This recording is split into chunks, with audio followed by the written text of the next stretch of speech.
Кәсіпқой бокс әлемінде ақпан айында өте қызықты жекпе-жектер орын алады. Ассалаумағалейкум құрметті қазақ боксының жанкүйерлері. Осы ақпан айындағы ең үздік 5 жекпе-жекті назарларыңызға ұсынамын.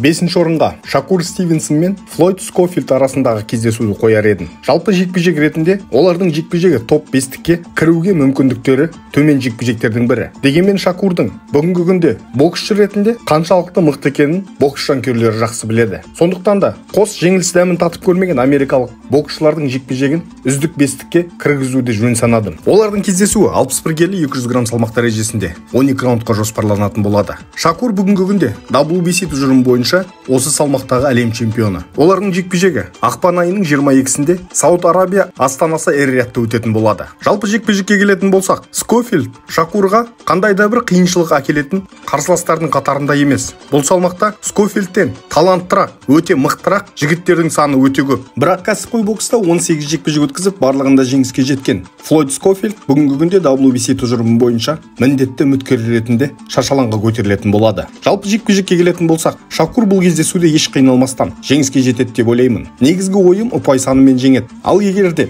мен ойлағандай мис-матч болып жатырса, жекпе-жек уақытынан бұрын аяқталатын болады. Ал 4-ші орынға Хамза Шираз бен Карлос Адамес арасындағы жекпе-жекті қояр едім. Хамза Шираз 21 жекпе-жек өткізіп, барлығында жеңіске жеткен. А Карлос Адамес кәсіпқой бокста 25 кездесу өткізіп, оның 24-інде жеңіске жеткен. Бұлардың жекпе-жегі несімен қызық десеңіздер. Біріншіден, бүгінгі күнде Жәнібек Әлімханұлы, Мейірім Нұрсұлтанов секілді қазақ боксының да бұл салмақтан үлкен үміткерлері бар салмақ. Одан бөлек бұл жекпе-жектің жеңімпазы Мейірім Нұрсұлтановқа қарсылас атанатын болады. Бұлардың да кездесуі 22-ші ақпан күні Эр-Риядта өтеді. Не үшін 4-ші орынға қойдым десем, жоғарыда атап өткен жағдайлардан бөлек, ұлыбританиялық талантты боксшы Шираз бүгінгі күнде осы салмақ дәрежесіндегі жалпы әлемдік бокс аудиториясын бетіне қарататын боксшылардың ретінде қабылдайды. Яғни осы дивизионды қайтадан тірілтеді дегенде пікірлер айтылып жүр. Қысқаша айтқанда, болашағынан үлкен үміт күтеді. Шираз арқылы әлем жұртшылығы осы салмаққа соңғы рет Геннадий Головкин мен Канело Альварестің жұлдызды сәттерінен кейінгі босаған орынды толтырады деп қабылдайды. Ал доминикалық боксшыға келетін болсақ, бұл боксшы өте қауіпті. Әр кездесулерінде таңғалдырып жататын сәттері де аз емес. Біріншіден, жекпе-жек барысында инициативті беріп қойса да,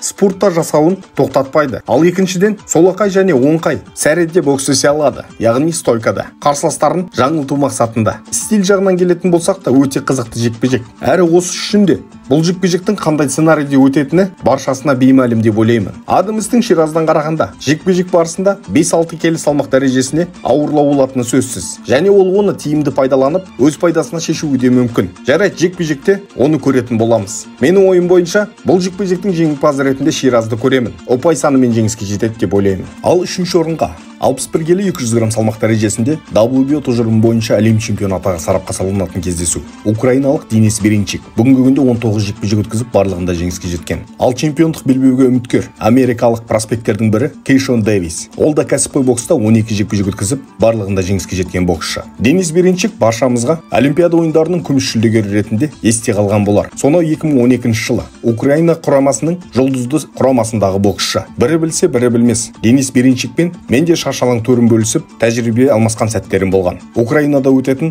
Херсондағы халықаралық турнирде. Бұл боксшының кәсіпқой мансабындағы әр жекпе-жегін жіті бақылаудамын. Ал жекпе-жекке келетін болсақ, ақш мемлекетінің боксшысы Кейшон Дэвис көптеген бокс жанкүйерлеріне өзінің бокс шеберлігімен баршасына ұнайды деп ойлаймын. Ал кездесуге келетін болсақ, стилистики жағынан Беренчикке жеңісті беру өте қиын. Жекпе-жектің бастапқы раундтарында Беренчик Дэвиске кейбір сәттерде қиындықтар туғызуы әбден мүмкін. Бірақ Дэвис наварате емес. Денис барлық қарсыластарын қыспаққа ала отыра, өзінің қарқынын қосу арқылы әр жекпе-жекте жеңіске жетіп жатады. Бірақ бұндай қысымы жоғары боксшыларды Дэвистің қалай нокаутқа сүргенін талай көрді. Менің ойымша 12 раундқа жоспарланған жекпе-жек төрешілер шешіміне мәжбүр болмайды. Жекпе-жек уақытынан бұрын техникалық нокаутпен Дэвистің пайдасына шешілетін секілді. Бұл салмақ дәрежесінде Дэвисті жеңсе екі боксшы жеңеді. Бірі жоғарыда атап өткен Шакур Стивенсон болса, екіншісі әуесқой бокста 2019 жылғы Екатеринбургтағы әлем чемпионатының ақтық бәсекесі мен 2021 жылы Токиода өткен Олимпиада ойындарының ақтық бәсекесінде Кейшоннан басым түскен кубалық Энди Круздың қолынан келеді деп ойлаймын. Бұлардың жекпе-жегі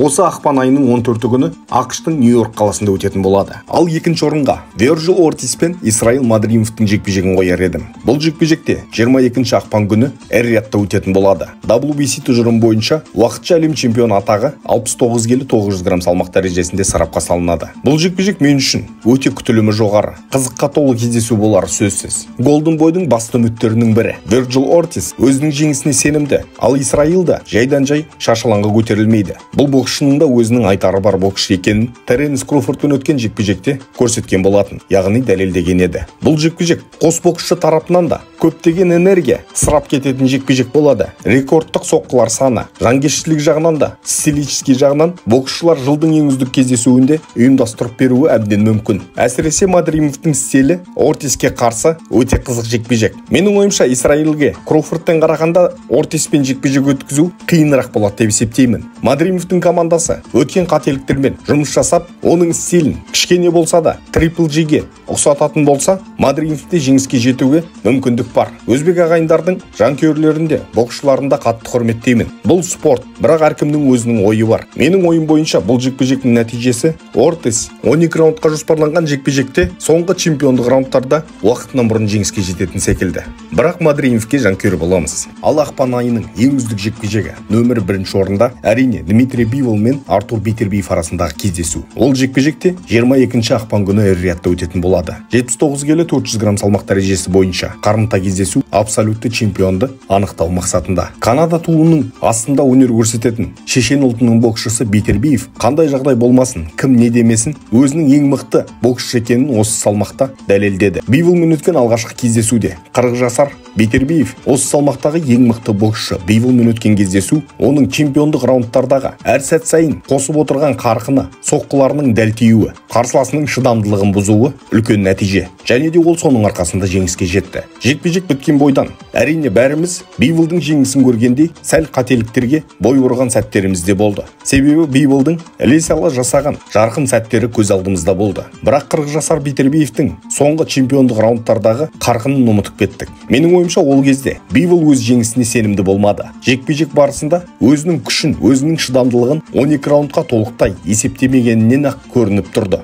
Бірақ Дмитрий бұл жекпе-жек барысында бір затты жақсы ұқты деп есептеймін. Бейтербиевті жеңуге болады деген сенім алды. Бұл жекпе-жекке байланысты көп тоқталудың қажеті жоқ деп ойлаймын. Нақты өз ойыма келетін болсақ, Бивол бұл жекпе-жекте өзіне сенімді болса, Канелоны қалай жеңді, дәл солай осы жекпе-жекте ұпай санымен жеңіске жетеді деп ойлаймын. Бивол жеңіске жеткен жағдайда, әрине бұл кездесудің нәтижесі трилогияға айналады. Жарыс ұйымдастырушы тараптан да ұсыныстар болады деп ойлаймын. Бірақ ол кезде Бейтербиевтен қарағанда Бенавидиспен кездесу жекпе-жегі одан да қымбатқа түсіп жатырса, Бивол Бенавидисті таңдап кетуі әбден мүмкін. Және де тағы да қазақ боксының жанкүйерлерінің назарына 28 ақпанда елордамыз Астанада All Stars промоутерлік компаниясының 3-ші ивенті өтетін болады. Бұл бокс кеші Астана қонақтары мен жергілікті тұрғындар үшін ауқымды мереке болатыны сөзсіз. Себебі шаршалаңға кештің басты кездесуінде Азия чемпионы, Азия ойындарының жеңімпазы, әлем чемпионы және Олимпиада ойындарының чемпионы, кәсіпқой бокста да IBF Intercontinental, IBO тұжырымы бойынша әлем чемпионы және де бүгінгі күнде WBC Peace белдігінің иегері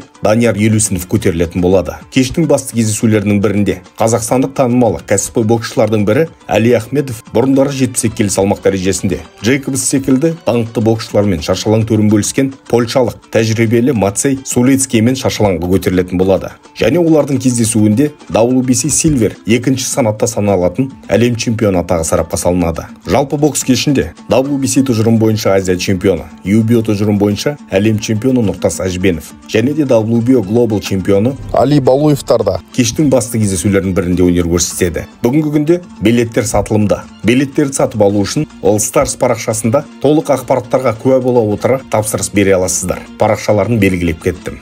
Мінекей құрметті достар, төменге пікір қалдыруды ұмытпаңыздар. Өзіңіз күтіп жүрген жекпе-жектерді де жазып өтіңіз.